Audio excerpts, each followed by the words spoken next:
시간 우리에게 주시는 하나님 말씀, 창세기 20장입니다. 창세기 20장 1절에서 7절 말씀, 구약성경 25면에 있습니다.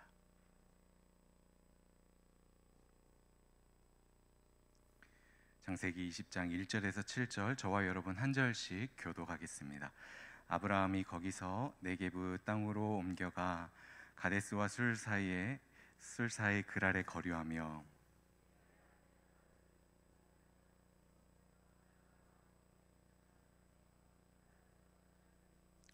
그 밤에 하나님이 아비멜렉에게 현몽하시고 그에게 이르시되 내가 데려간 이 여인으로 말미암아 내가 죽으리니 그는 남편이 있는 여자임이라.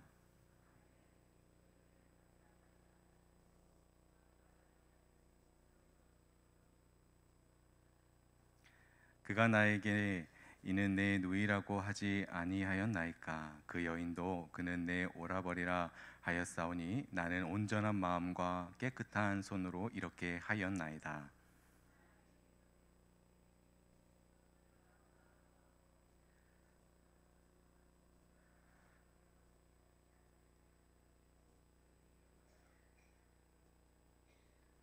함께합니다. 이제 그 사람의 아내를 돌려보내라. 그는 선지자라. 그가 너를 위하여 기도하리니 내가 살려니와 내가 돌려보내지 아니하면 너와 내게 속한 자가 다 반드시 죽을 줄 알지니라. 아멘. 네, 오늘도 귀한 시간에 귀한 자리에 나온 우리 모든 성도님들 주님의 이름으로 환영하고 축복합니다. 우리 앞뒤 좌우로 좀 인사할까요? 네, 잘 나오셨습니다. 네. 네, 이번 주 월요일부터 이제 내일까지 우리 담임 목사님께서 총회 수련회 출타 중이십니다. 특별히 오늘 수요일 저녁에는 마지막 날 밤이 또 귀하잖아요. 수련회 이제 메시지를 선포하시는 귀한 사역이 우리 목사님께서 감당하시는데 위에서 기도해 주시기를 간절히 부탁드립니다. 이 시간 짧은 시간이지만 우리에게 주시는 이 하나님의 말씀, 하나님의 은혜를 우리가 발견하고 깨닫는 그런 귀한 시간 되면 좋겠습니다. 여러분, 이 시간 우리는 이 반복되는 실수 그리고 반복되는 은혜라는 말씀 제목을 가지고 아브라함에 대하여 공부해 보고자 합니다. 여러분, 우리가 이 아브라함에 대해서 공부하기 이전에 아브라함이 등장하고 있는 창세기, 이 창세기가 어떤 책인지를 좀 그 배경과 그리고 그 구성에 대해 먼저 좀 살펴봐야 합니다. 이것을 살펴보게 되면 오늘 우리가 공부하려는 아브라함이 창세기에서 어떤 역할로 서 있고 하나님께서 아브라함에게 하셨던 많은 약속들이 있지 않습니까? 그 약속들은 어떤 의미를 담아내고 있는지를 발견하게 될 것입니다. 여러분, 먼저 창세기의 배경을 살펴보겠습니다. 여러분, 창세기는 모든 것의 시작의 책이죠. 가정의 시작, 인간의 시작, 인류의 시작을 알리는 책이지만 동시에 죄의 시작을 알리는 책이 창세기입니다. 우리가 잘 알듯이 창세기 3장에서 아담과 하와는 하나님께 불순종했습니다. 사도 바울은 이 사건을 놓고 한 사람으로 말미암아 세상에 죄가 들어왔고 그로 말미암아 모든 사람이 멸망에 이르렀다고 말씀하죠. 그러나 여러분, 우리가 창세기 3장을 자세히 들여다보면 이렇게 세상에 죄가 들어오므로 형벌이 있고 심판이 있고 멸망이 선언되는 그 현장에 하나님께서 무엇을 하셨는지 우리는 눈여겨봐야 합니다. 물론 어느 누구도 피할 수 없는 이 하나님의 공의, 어느 누구도 피할 수 없죠. 어느 누구도 피할 수 없는 하나님의 공의로 말미암아 아담에게는 땀을 흘려야 하는 이 노동의 고통을 선언하셨고 하와에게는 해산을 해야 하는 해산의 고통을 선언하셨습니다. 뿐만 아닙니다. 아담과 하와에게는 어떻게 되었습니까? 동산에서 쫓겨나는 그런 비극적인 일이 일어났죠. 여러분, 이 선언은 하나님이 말씀하신 바대로 인간과 하나님과의 단절을, 다시 말해 쫓겨난 상태는 영적 사망 상태에 이른 것, 하나님과의 교제가 완전히 단절된 것을 말씀하는 것이지요. 그런데 여러분, 하나님께서는 이렇게 심판만 선언하신 것이 아니었죠. 하나님께서는 이런 심판과 동시에 복음을 선언하셨습니다. 여러분, 이 복음을 선언하셨는데 바로 이 복음이 이제 어떻게 펼쳐져 가는지가 바로 창세기 그리고 성경 전체의 흐름을 이끌고 가는 배경이 되는 것입니다. 첫 번째 복음은 장차 여자의 후손이 뱀의 머리를 상하게 할 것이라는 것이었습니다. 이 말은 장차 처녀의 몸에서, 바로 이 여인의 몸에서 성령의 능력으로죠, 성령의 능력으로 태어나실 그 그리스도께서 뱀이 가지고 있는 최고 권세, 사망 권세, 죽음 권세를 깨뜨리시고 이기시고 승리할 것을 말씀하신 것이 바로 여자의 후손이 뱀의 머리를 상하게 할 것이라는 복음 안에 담겨져 있는 것이었습니다. 두 번째 복음은 아담과 하와가 동산에서 쫓겨남을 당할 때에 하나님께서 무엇을 입혀 주셨습니까? 바로 가죽옷을 입혀주셔서 그들을 보내주셨죠. 여러분, 가죽옷이 생기려면 무엇이 죽음을 당해야 합니까? 그렇죠. 네, 짐승의 죽음이 당해야 합니다. 이것은 장차 그리스도께서 모든 인류의 죄를 짊어지시고, 바로 모든 인류의 죄를 짊어지시고 대속 제물이 되셔서 죄인의 모든 수치와 모든 더러움을 바로 가리워 주시는 그런 은혜로운 일이 있어질 것을 미리 예표하여 보여주셨던 것이지요. 여러분, 이와 같이 우리가 놓치지 말아야 할 것은 아담과 하와가 범죄했던 그 현장에, 그래서 심판과 형벌과 멸망과 저주가 선언되는 그 현장에 하나님께서는 인류를 구원하겠다고 하시는 그 복음을 선언하셨음을 우리는 기억해야 합니다. 그래서 여러분, 우리는 창세기 3장에서 4장으로 넘어갈 때, 아니 우리가 이제 성경 한 장 한 장을 넘길 때마다 무엇을 염두에 둬야 하냐면, 하나님께서 이 구원 계획을, 이 창세기 3장에서 선언하셨던 이 구원 계획을 어떻게 점진적으로 펼쳐가고 계신지 우리가 염두하며 성경을 읽어야 하는 것이죠. 이와 같이 창세기의 이 배경은 죄의 시작과 함께 하나님의 구원 역사가 어떻게 펼쳐져 가고 계신지가 바로 그 배경이라면, 이제 창세기 구조는 좀 간단합니다. 4 그리고 4입니다. 첫 번째 4는 4개의 이야기야, 두 번째 4는 4명의 족장을 말씀합니다. 첫 번째 4개의 이야기는 우리가 잘 아는 아담과 하와 이야기, 가인과 아벨 이야기, 노아 홍수 이야기, 또 바벨탑 이야기입니다. 여러분, 이 4개의 이야기는 짧은데요, 1장에서 11장까지의 이 이야기입니다. 그리고 4명의 족장은 아브라함, 이삭, 야곱, 요셉입니다. 이 족장의 이야기는 창세기 12장부터 50장까지, 그러니까 우리가 4개의 이야기, 4명의 족장을 우리 머릿속에 넣으면 창세기 전체의 구조를 꿰뚫게 되는 거죠. 특별히 오늘 우리가 이제 공부할 첫 번째 족장, 이 아브라함의 이야기는 창세기 12장에서 이제 25장에 아브라함이 돌아가는데, 25장까지 무려 14장에 할애하여서 아브라함을 소개하고 있습니다. 그러니까 여러분, 지금 4개의 이야기, 앞서서 바벨탑 사건 1장에서 11장까지는 무려 11장이었는데, 지금 아브라함의 이야기는 무려 12장부터 25장까지 14장에 13장 4장에 걸쳐 소개하고 있는 것이니, 지금 아브라함의 이야기를 성경 기자가 굉장히 강조하고 있는 것이고, 그것 기사 하나도 놓치지 않으려고 지금 하고 있는 것을 우리가 깨닫게 되는 것이죠.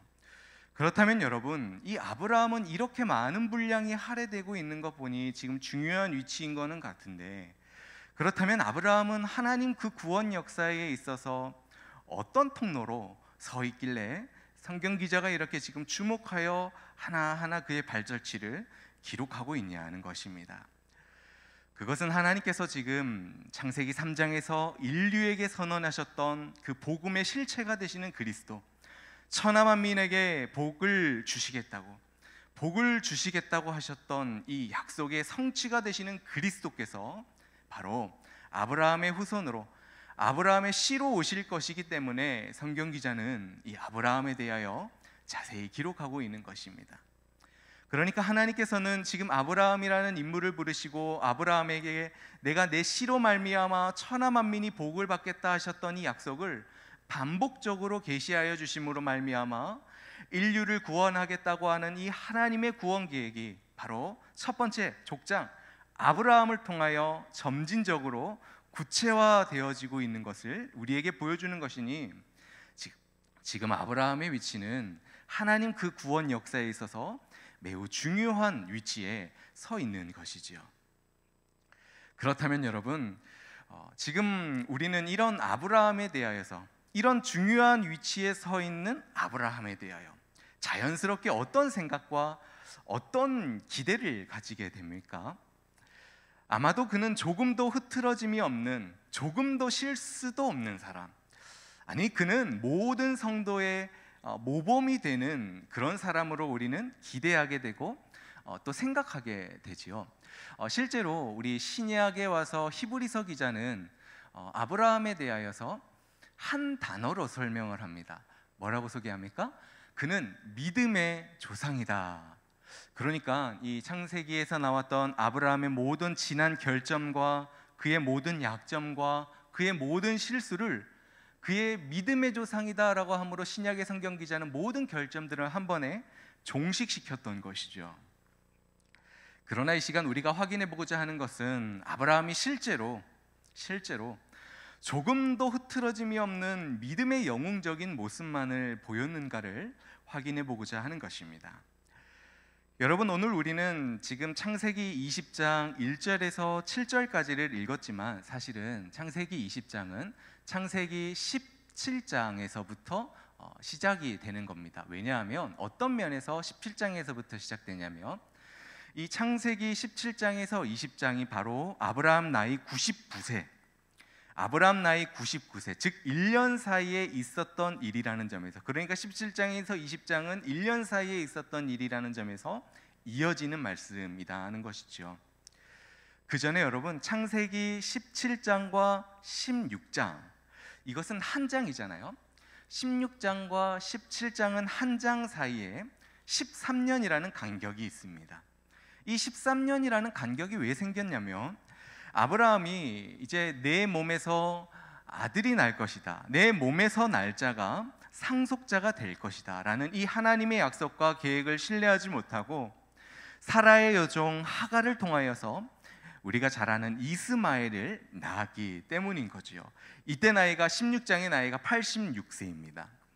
이와 같이 하나님은 하나님의 약속을 신뢰하지 못한 이 아브라함의 모습에 13년 동안 침묵하셨던 것이 16장과 17장의 간격입니다.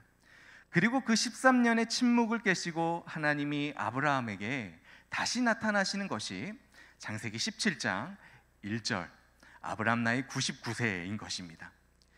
그래서 이 시간 우리가 17장부터 20장까지 아브라함 나이 99세, 즉 1년 사이에 어떤 일들이 있었는지를 발견하며 그 하나님의 은혜, 반복되는 무한하신 은혜를 발견해야 하는 것입니다. 여러분, 13년의 침묵을 깨시고 나타나신 하나님께서 아브라함에게 첫 번째 나타나셔서 하시는 것이 뭐였냐면 새롭게 하셨습니다. 창세기 17장은 새롭게 하시는 장입니다. 무엇을 새롭게 하냐면 하나님께서 아브라함과의 이 관계를 새롭게 하시는 장입니다. 다시 말해 언약의 신실하신 하나님께서는 13년 전 그 하나님의 약속과 계획을 불신했던 그 아브라함을 향하여 너 그때 도대체 왜 그랬어? 라고 책망하시고 정죄하시는 게 아니라 변함없는 사랑으로 그 관계를 회복하시는 것이 창세기 17장인 것입니다. 그렇다면 여러분, 하나님께서는 하나님의 약속을 그 불신했던 아브라함에게 어떤 방식으로 그 관계를 새롭게 하셨을까요? 그 모습이 17장에는 세 가지의 모습으로 나타나고 있는데, 첫 번째 모습은 말씀하심으로 그 관계를 새롭게 하셨습니다. 여러분, 13년의 침묵을 깨시고 나타나신 하나님께서 아브라함에게 어떤 말씀을 하셨는지가 창세기 17장 1절에서 8절까지 나오는데, 요약해보면 두 문장으로 나눌 수 있습니다. 내가 너를 심히 번성하게 하겠다. 내가 너로 말미암아 너를 통하여 여러 왕들이 나오겠다고 17장에서 말씀을 하셨습니다. 여러분, 지금 이런 말씀들 어디서 많이 들어봤던 말씀이지 않습니까? 그렇습니다. 이 말씀은요, 정확하게 24년 전 창세기 12장에서 아브람 나이 75세 때에 하나님께서 아브라함을 부르실 때에 하셨던 그 약속을 다시 상기시켜 주심으로 하나님께서 아브라함과의 그 관계를 새롭게 하시는 것이죠. 그러니까 하나님께서는 처음 아브라함을 부르실 때에 하셨던 그 약속들을 지금 13년의 침묵을 깨시고 다시 나타나셔서 동일한 말씀, 변함없는 말씀을 해주심으로 말미암아 하나님의 약속을 불신했던 아브라함과의 관계를 다시 새롭게 설정하신 것이고, 그 약속이 여전히 유효하다는 것을 알리신 것입니다. 두 번째, 여러분, 새롭게 하시는 모습은 하나님께서 아브라함과 사라의 이름을 바꿔주심으로 그 관계를, 우리가 잘 알죠. 하나님께서 아브라함과 사라의 이름을 바꾸어 주셨다. 이것이 17장 아브라함 나이 99세 불신하고 다시 나타나셨던 그때 하나님께서 아브라함과 사라의 이름을 바꿔주셨던 것입니다. 여러 민족의 아버지라는 아브라함, 여러 민족의 어머니라는 사라라는 이름으로 바꿔주신 거죠.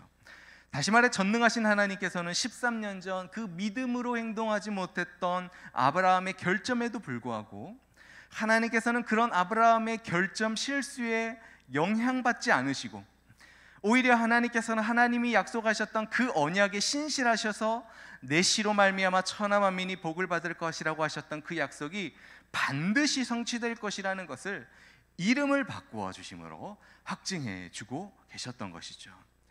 세 번째로 관계를 새롭게 하시는 모습은 할례를 받으라는 명령을 통하여 그 관계를 새롭게 하셨습니다.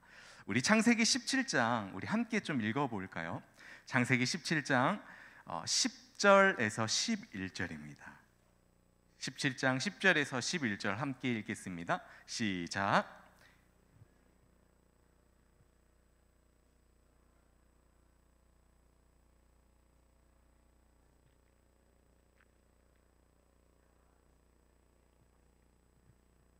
아멘. 여러분, 11절에 나오듯 지금 할례는요, 남성의 포피를 베는 거죠. 하나님께서는 아브라함에게 너희 중에 있는 모든 남자, 그 사람이 종이든 돈으로 산 이방인이든 누구든지 모든 남자는 할례를 받으라 하시면서 그 할례가 어떤 의미를 가지는지를 말씀해 주시는데, 13절 중반번에 보시면 이 할례는 내 언약이 너희의 살에 있는 것이다 라고 말씀해 주고 계십니다. 여러분, 신약에 와서는 예수님께서 명령하신 대로 할례 대신에 세례를 행하죠. 다시 말해 할례이든 세례이든 어떤 의미를 갖고 있습니까? 이 사람은 하나님 백성이요, 이 사람은 하나님께 속한 자요, 이 사람은 성령으로 거듭난 천국 백성이고, 이 사람은 만세전에 하나님이 선택하시고 예정하신 자라는 것을 바로 사람들과 교회 앞에서 영적으로 임재하신 하나님이 직접 선포해 주시는 바로 은혜로운 예식이 바로 세례이고 할례인 것이죠. 중요한 것은 지금 하나님께서 13년 전 하나님의 약속을 불신했던 아브라함에게 다시 나타나셔서 세 가지 방법으로 과거에 하셨던 그 약속을 상기시켰고, 이름을 바꾸어 주셨고, 할례를 받으라 라고 명령하심으로 그 관계를 새롭게 해주셨고, 그의 신분과 그의 정체성과 그의 사명을 명확하게 해주셨고, 아브라함을 통하여 하나님의 구원 계획이 여전히 유효하다는 사실을 하나님께서 상기시켜 주신 것입니다. 여러분, 바로 이것이 죄인을 향한 변함없는 하나님의 은혜이고 오늘 저와 여러분을 향한 하나님의 은혜입니다. 그러니까 여러분, 17장이 우리에게 알리는 것은 하나님께서는 13년 전 아브라함의 이 불신에도 불구하고 하나님의 계획과 하나님의 약속을 의심하고 불신하여서 이스마엘을 낳았음에도 불구하고 하나님께서는 어떠셨다는 것입니까? 그를 외면하지 않으셨고 포기하지 않으셨고 버리지 아니하셨다는 것입니다. 오히려 아브라함을 향한 그 하나님의 사랑이 변함이 없으셨고, 오히려 아브라함을 통하여 이루고자 하시는 그 하나님의 계획도 변함이 없으시다는 것을 알리시는 것이 창세기 17장인 것이지요. 더 나아가 인간의 그 배반과 불신과 인간의 무능에도 불구하고 하나님 실망하지 않으시고 하나님 흔들리지 않으시고 하나님은 변함없이 신실하게 주권적으로 그 하나님의 구원 계획을 이루어가고 계시는 것이 바로 창세기 17장인 것입니다. 여러분, 18장과 19장은 좀 간략하게 넘어가도록 하겠습니다. 18장은요 크게 두 가지의 이야기, 지금 우리가 아브라함의 99세 1년 사이에 있었던 일을 살피고 있죠. 네, 지금 18장은 두 개의 이야기를 말씀해 주고 있습니다. 첫 번째 이야기는 1절에서 15절인데 아브라함이 손님 3명을 대접하는 장면입니다. 여러분, 아브라함이 손님 3명을 대접하는 장면은 사실 좀 좋게 얘기하면 지극정성의 대접이고, 좀 나쁘게 얘기하면 좀 요란스러운 대접입니다. 여러분, 아브라함은요 하나님께 부름을 받았을 때 이 75세 때 이미 그는 갈대아 우르에서 많은 가축을 거느렸던 거부입니다. 많은 종까지 거느린 말이죠. 그러니 지금 24년이 지난 지금 얼마나 많은 가축과 종을 거느렸겠습니까? 심지어 그 창세기 12장에서 그의 종이 무려 318명, 종이 318명이 굉장하죠. 그런 거부였는데 지금은 얼마나 많은 거부가 됐냐는 거겠죠. 즉 아브라함은요 지금 자기의 이 몸에서 태어난 자녀, 자신의 몸에서 태어난 그 자녀만 없을 뿐이지 수많은 종과 수많은 가축을 거느린 한 족장의 왕이고 또 한 족장의 대표라고 볼 수가 있는 것입니다. 그런데 여러분, 이런 아브라함이 손님 3명을 대접하는 장면은 마치 종이 주인을 대접하는 모습입니다. 왜냐하면 아브라함은 손님 3명을 보고 뭐라고 말하냐면, 당신들 그냥 지나가지 마시고 이곳에 내가 물을 가져올 터니 당신들 발 좀 씻으시고 떡을 준비할 테니 떡도 좀 드시고 가시고 자신의 숙소로 오라며 숙소까지 초청하시기 때문인 것이죠. 여러분, 이런 모습은 정말 지나가는 행인, 알지도 못하는 그 행인, 그에게 너무 좀 요란스러운 대접이지 않습니까? 좀 지나친 대접이다라는 거죠. 그런데 히브리서 기자가 이 대접을 놓고 지금 아브라함은 부지 중에 천사를 대접하였다고 성경 히브리서 기자가 말씀하고 있습니다. 여러분, 이 이야기에서 놓치지 말아야 할 포인트는 그가 부지 중에 천사를 대접하였다는 것도 참 중요하지만 더 중요한 포인트는 그 다음에 있습니다. 그것은 손님 3명을 통하여 뜻밖의 말을 듣게 되는 것인데요, 18장 9절과 10절을 한번 같이 읽어보겠습니다. 18장 9절과 10절입니다. 시작. 그들이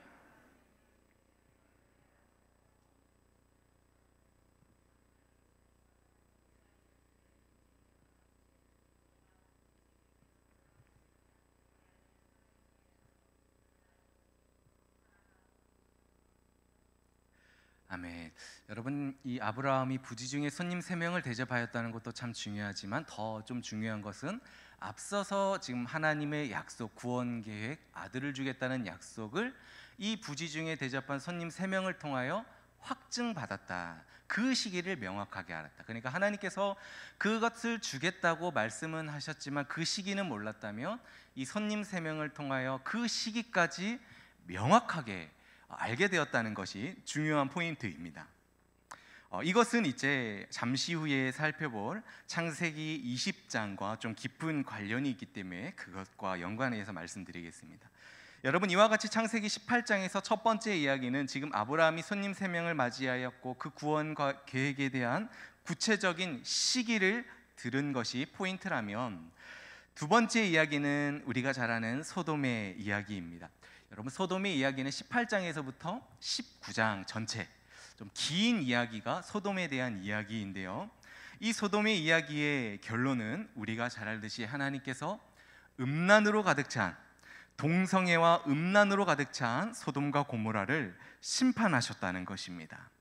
힘이 약하고 가난하고 궁핍한 자들을 도와주지 않고 오히려 강탈하고 폭력을 행사했던 그 소돔과 고모라를 불과 유황으로 비같이 내리셨고, 그리고 지진으로 땅을 뒤엎으셨던 것이죠. 그러니까 여러분, 지금 1년 사이에 어떤 일들이 있었던 것입니까? 우리가 정리해보면 17장에서 하나님께서 세 가지 방식으로 아브라함과의 그 관계를 새롭게 하셨고, 18장에서 아브라함이 손님 3명을 대접했고 소돔을 위하여 간구했고, 19장에서 소돔과 고모라의 멸망에 대한 이야기가 있었던 것이죠. 여러분, 이제 20장입니다. 20장까지가 99세에 있었던 일입니다.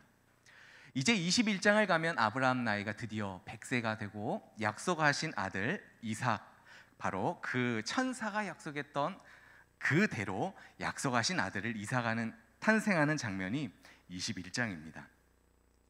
그렇다면 여러분, 이제 약속하신 그 아들 이삭이 탄생하는 그 21장, 바로 한 장만 열면은 21장이잖아요. 그 21장을 열기 직전에 그 끝자락에 위치하고 있는 창세기 20장에서 우리가 이제 아브라함을 마주하게 될 텐데, 이제 이 아브라함을 마주하게 되면은 어떤 그의 모습을 우리는 기대하게 됩니까? 이제 정말 약속하신 아들 이삭, 그 이삭을 정말 낳는 끝자락에 와 있으니, 하나님 말씀의 성취의 그 끝자락에 와 있으니 우리는 자연스럽게 믿음의 조상다운 그런 완전한 모습을 기대하게 되지 않았습니까? 그런데 우리의 기대와 좀 우리의 예상과 달리 전혀 다른 상황이 펼쳐지는 것이 창세기 20장입니다. 여러분, 우리가 창세기 20장의 제목을 좀 붙여보면 오늘 말씀 제목과 같이 반복되는 실수, 그리고 반복되는 은혜라고 붙일 수 있습니다. 여러분, 반복되는 실수라고 붙이는 이유가 있습니다. 반복되는 실수라고 붙이는 이유는 지금 20장의 실수가 정확히 창세기 12장 아브라함 나이 75세 24년 전 그때의 실수가 동일하게 지금 20장에서 나타나기 때문에 반복되는 실수라고 우리가 말할 수가 있게 되는 것이죠.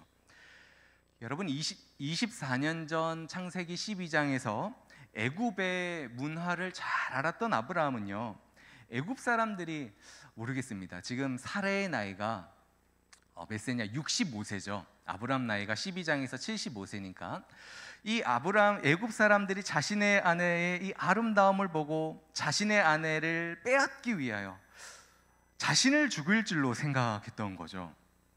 참 아름다웠던 것 같습니다. 그렇게 좀 무리하게 생각한지 모르겠는데 실제로 그렇게 생각을 하고서 심각해졌습니다. 아브라함은요, 심각해져서 아브라함은 사라와 어떤 계획을 하냐면, 이대로 가다가는 지금 당신이 너무 아름다워 사람들이 당신 얻기 위해 나를 죽일 것 같고 내 목숨이 보장할 수 없으니 애굽에 봐서 당신을 아내라 하지 말고 나의 누이라 하자라고 창세기 12장 24년 전에 계획을 했었습니다. 그런데 그때 더 큰 문제가 발생했습니다. 어떤 더 큰 문제냐면, 이제 자신의 아내를 일반 사람들이 아니라 도저히 빼앗을 수 없는, 도저히 되찾을 수 없는, 도저히 자신의 힘으로는 어떻게 손 쓸 수 없는 애굽의 왕에게 빼앗겨 버린 거죠. 애굽의 왕에게 창세기 12장 24년 전에 빼앗겼던 것입니다. 그런데 여러분, 지금 24년이 지난 지금 창세기 20장에서 그때와 동일한 상황이 펼쳐진 것입니다. 아브라함은 그때와 동일한 걱정과 동일한 두려움과 동일한 염려 때문에 자신의 아내 사레를 누이라고 거짓말하였고, 창세기 12장에서는 애굽 왕에게 빼앗겼다면 지금 창세기 20장에서는 그랄 왕에게 아내를 빼앗긴 것입니다. 여러분, 지금 아브라함이 자신의 이 아내를 빼앗긴 것은 이 고대 근동 문화에 살고 있었던 아브라함에게 있어서는 별로 심각한 일이 아니었을 수도 있습니다. 왜냐하면 그 당시 문화와 모습들이, 그런 일들이 많이 있었기 때문에 그렇게 큰 충격으로 다가오지 않았을 수도 있습니다. 그런데 여러분, 하나님의 입장에서는 좀 다르죠. 하나님의 입장에서는 완전히 좀 다른 상황이 펼쳐진 것입니다. 왜냐하면 하나님에게 있어서 아브라함의 아내 사례를 빼앗긴 것은 아브라함의 씨로 말미암아 천하 만민이 복을 얻을 것이라고 하셨던 하나님의 약속과 그 계획이 이루어질 수 없게 되는 그런 상황이 펼쳐진 것이기 때문에 하나님에게서는 전혀 다른 상황이 펼쳐진 것이죠. 그러니까 지금 20장에서 반복되는 아브라함의 실수는 어쩌면 또다시 하나님의 그 구원 계획이 바로 이루어질 수 없게 하는 그런 위협적인 상황을 아브라함이 초래하게 했던 것입니다. 그러나 하나님께서는 사라를 빼앗겼던 그날 밤, 그랄 왕 아비멜렉의 꿈에 나타내셔서 네가 돌아온 여자는, 내가 데려온 여자는 남편이 있는 여자다, 그리고 그녀를 돌려보내라 라고 하나님 말씀해 주셨습니다. 그러니까 하나님께서는 아브라함이 아무것도 할 수 없는 그때, 아무런 손을 쓸 수 없었던 그때에, 전적 무능의 상태에 있을 그때에 하나님은 또다시 사라를 창세기 12장, 20장에서 구원해 주신 것이죠. 그래서 창세기 20장은 반복되는 아브라함의 실수가 등장하지만 동시에 반복되는 하나님 은혜가 손길이 등장하는 것입니다. 여러분, 참 더 놀라운 사실은 하나님께서는 지금 그 그랄왕 아비멜렉 앞에서 아브라함을 이렇게 높이 평가하신다는 것인데요. 여러분, 창세기 20장 우리 7절을 함께 읽겠습니다. 시작.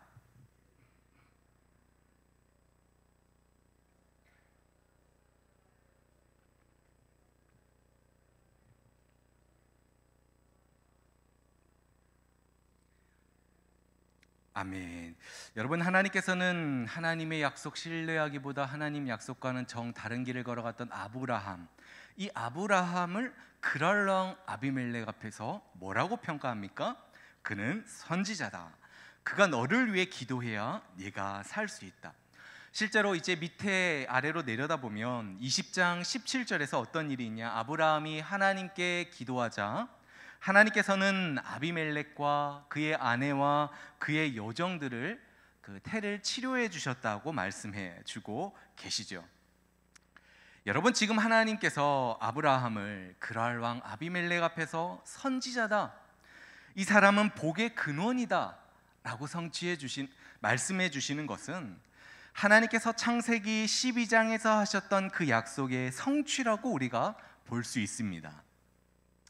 즉, 아브라함은 24년이 지난 지금도 여전히 하나님의 약속을 온전히 신뢰하지 못하는, 그래서 하나님의 구원 계획에 여전히 위협을 주는 상황을 불러오게 하는 그런 장본인이었지만, 하나님께서는 아브라함아, 너 도저히 안 되겠다, 너 도저히 안 되고 하나님 구원 계획에 있어서 아브라함을 제외하거나 다른 사람으로 교체하시는 게 아니라 그 창세기 12장에 하셨던 그 약속에 신실하셔서 너를 축복하는 자에게 내가 너를 복을 내리고 너를 저주하는 자에게 내가 저주하고 너로 말미암아 땅의 모든 민족이 복을 얻을 것이라 하셨던 그 창세기 12장의 약속에 신실하셔서 하나님께서는 주권적으로 신실하게 그 약속을 이루어가고 계시다는 것을 그랄왕 아비멜렉과 그리고 오늘 저와 여러분에게 신실하신 하나님을 선언해 주고 계신 것입니다.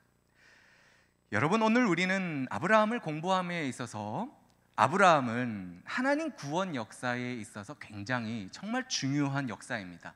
이것은 신약 전체까지죠. 왜 그렇습니까? 그의 후손을 통하여 그리스도께서 오실 것이기 때문이죠. 그래서 우리는 자연스럽게 아브라함이라는 인물에 대하여 우리는 정말 기대하게 됩니다. 그러나 우리 모두가 확인했듯 우리의 기대와 우리의 예상과 달리 아브라함은 이제 곧 약속의 자녀를 낳는 그 창세기 22장이 펼쳐지기 그 직전까지, 심지어 방금 전 천사들을 통하여서 내년 이맘때에 사라에게 아들이 있을 것이라는 그 약속의 말씀을 들었음에도 불구하고 아브라함은 24년 전 창세기 12장의 실수를, 하나님 약속이 이루어질 수 없게 만드는 그 위협적인 상황을 아브라함은 다시 불러오게 했던 것입니다. 여러분, 오늘 이런 반복되는 아브라함의 염려와 반복되는 불신과 반복되는 실수를 범하는 이런 아브라함의 모습은 우리의 인간의 연약함을 보여주는 것이고, 뿐만 아니라 다른 사람의 모습이 아니라 사실은 오늘 저와 여러분의 모습입니다. 오늘 저와 여러분은요, 아브라함과 같이 참 24년, 사실 더 오래 신앙생활을 우리가 해왔지만 얼마나 자주 반복되는 실수를 범하고 있는지 모릅니다. 우리가 하나님 믿고 하나님 의지하고 하나님 따른다고 하지만 사실 알고 보니 우리 마음속 깊은 곳을 우리가 들여다보니 우리는 이 땅에 눈에 보이는 돈과 주식과 부동산과 명예를 얼마나 더 의지하고 따릅니까? 알고 보니 이 땅의 미신과 우상과 내 힘을 얼마나 더 하나님보다 의지합니까? 하나님 말씀 앞에 우리가 순종함으로 하나님 뜻을 이룬다고 하지만 알고 보니 순종은커녕 내 중심적으로 생각하고 말씀 앞에 두 손 들고 항복하기보다 얼마나 내 감정이 나의 어깨가 내가 드러나야 하고 내 판단과 내 아집을 따라 우리가 얼마나 행동을 합니까? 형제자매를 향하여 우리가 사랑하고 인내하고 환대한다고 하지만 알고 보니 우리 마음속 깊은 곳을 들여다보니 얼마나 시기하고 헐뜯고 가식적으로 대하고 형식적으로 대하고 배반합니까? 아브라함의 반복되는 실수가 바로 오늘 저와 여러분의 모습에 그대로 있습니다. 그러나 여러분, 우리는 이와 같이 반복되는 수많은 연약함과 허물을 바라보게 되더라도 좌절해서 안 되고 절망해서도 안 됩니다. 왜냐하면 오늘 우리가 말씀에서 확인했듯이 아브라함뿐만 아니라 오늘 저와 여러분의 반복되는 이런 실수와 못남과 약함보다도 뭐가 더 강하시냐? 하나님의 은혜와 하나님의 사랑과 하나님의 신실하심이 더 강하기 때문인 것이죠. 하나님의 강함이 우리의 못남과 연약함을 이기시기 때문에 좌절해서도 절망해서도 안 되는 것입니다.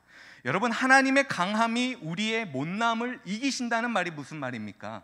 이 말은 우리는 여전히 하나님의 약속이 성취되는 그 끝자락에 서 있는 모습이라 할지라도 우리는 여전히 반복되는 실수와 여전히 반복되는 결점과 허물이 있다 할지라도 하나님은 결단코 우리를 포기하지 아니하시는 하나님, 버리지는 아니하시는 하나님, 그렇다고 외면하지 아니하시는 하나님, 떠나지는 아니하시는 하나님이시고, 오히려 하나님은 어떻습니까? 오늘 말씀해 보니까 변함없는 사람으로 끝까지 기다리시고 끝까지 하나님 인내하시는 모습 우리에게 보여주기 때문에 우리 낙심하거나 절망하거나 좌절해서 안 되는 것입니다.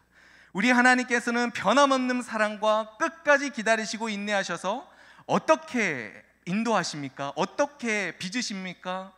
이 땅의 돈과 주식과 부동산과 명예를 의지하고 따르던 자가 이제는 주의 말씀 믿고 주의 말씀 의지하며 말씀을 내 삶의 힘이고 주의 말씀이 나의 능력이고 주의 말씀이 나의 소망이고 말씀이 내 삶의 법칙이고 기준이고 길잡이로 삼는 자로 주의 사랑이 빚으실 것이기 때문인 것이죠. 주의 말씀 앞에서 자기중심적으로 자기 감정적으로 내 고집대로 행했던 자가 이제는 말씀 앞에서 무릎을 꿇고 항복하는 자로 하나님이 빚으실 것이기 때문입니다. 뿐만 아닙니다. 형제자매의 소중함과 그 형제자매의 가치를 모르고 헐뜯고 혈안이 되어 있던 자가 이제는 형제자매의 소중함과 그 가치를 발견하고 허물을 덮어주는데 힘쓰는 자로 주께서 빚으실 것입니다.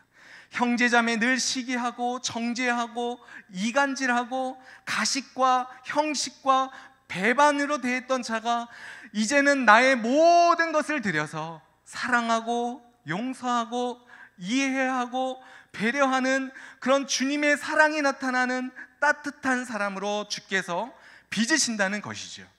여러분, 이뿐만이 아닙니다. 우리 하나님의 능력은요, 하나님의 변함없는 사랑은, 하나님의 변함없는 은혜는 이 땅에서 오직 나만을 위해 살아갔던 자가 더 이상 이 땅을 나의 욕심과 나의 만족과 나의 즐거움을 위해 살지 않고 이제 하나님 나라의 영광의 확장을 위하여, 나라의 확장과 주의 영광을 위하여 살며 낙심하고 절망해 있는 성도를 위해 오히려 희생하고 헌신하는 자로 주께서 빚으실 것입니다. 뿐만 아니라 이 세상에서 내 가치관과 내 생각과 내 뜻대로 살아갔던 자가 이제는 하나님 나라의 기준과 그 나라의 가치관과 그 나라의 정체성으로 살아가는 자로, 그래서 우리의 눈빛과 우리의 언어와 우리의 몸짓에 그리스도의 그 향기, 십자가의 향기를 드러내는 자로 주께서 빚으실 것입니다. 뿐만 아닙니다. 이 세상에서 내가 소유하고 내가 쥐고 있는 것들이 사실은 내가 가장 가치 있는 것이라고 생각하고 내가 쥐고 있는 게 가장 소중한 것이라고 여겼던 자가 이제는 하나님 말씀을 가장 가치 있는 자로 여기시도록 빚으실 것이고, 나 같은 죄인을 만세전에 선택하시고 나 같은 허물 많은 자를 예정하시고 때가 되어서 하나님 자녀로 부르셨다는 그 사실을 내 평생에 잊지 못할 가장 감격적인 사건으로 여기는 자로 빚으실 것이며, 뿐만 아니라 이 일을 계획하시고 성취하시고 믿게 하신 그 삼위 하나님을 가장 귀한 분으로, 가장 소중한 분으로 모시는 자로 빚으실 것입니다. 뿐만 아니라 이 땅의 삶이 끝이 아니라 이 땅의 삶은 영원한 삶을 준비하는 삶이라는 것을 깨닫고 마라나타, 아멘 주 예수여 어서 오시옵소서라는 신앙 고백으로 날마다 깨어서 정결하고 흠없고 구별된 모습으로 신랑 되시는 예수님만 사랑하고 사모하며 동행하는 그런 신부들로 우리를 주께서, 주의 능력이, 주의 사랑이, 주의 신실하심이 우리를 빚으실 것입니다. 그러니까 우리 주님께서는 우리의 허물과 우리의 연약함과 우리가 행한 대로 우리를 그대로 대하지 아니하시고 말씀하시죠. 그대로 대하지 아니하시고 만세전에 우리를 선택하셨던 그 계획에 신실하시고 우리를 사랑하셨던 그 십자가의 사랑으로 우리를 바라보시고 그 사랑에 근거하여 우리를 대하시고, 우리는 여전히 배반하고 우리는 여전히 믿음이 없지만 그 하나님이 우리를 사랑하시고 그 언약에 그 신실하셔서 우리를 대하시고 사랑하시기 때문에 이런 놀라운 일들이 우리가 경험할 수 있고 우리가 바라볼 수 있고 이것을 우리가 확신하면서 고백할 수가 있는 것이지요. 간절히 원하기는 우리가 이 시대 속에서 우리가 확신해야 할 것은 우리에게 이렇게 반복되는 은혜와 반복되는 사랑, 이 하나님의 열심이 우리의 실수와 우리의 허물을 압도하시고 우리를 덮으시고 우리를 이기실 것이라는 것입니다. 그래서 우리가 이 시대 속에서 그 사랑과 그 은혜를 받은 자답게 우리가 복음에 합당한 자의 모습으로 이 땅을 살아가시길 간절히 주님의 이름으로 축복합니다. 우리 함께 들은 말씀 기억하며 찬송가 290장 우리는 주님을 늘 배반하나 함께 찬양하시겠습니다.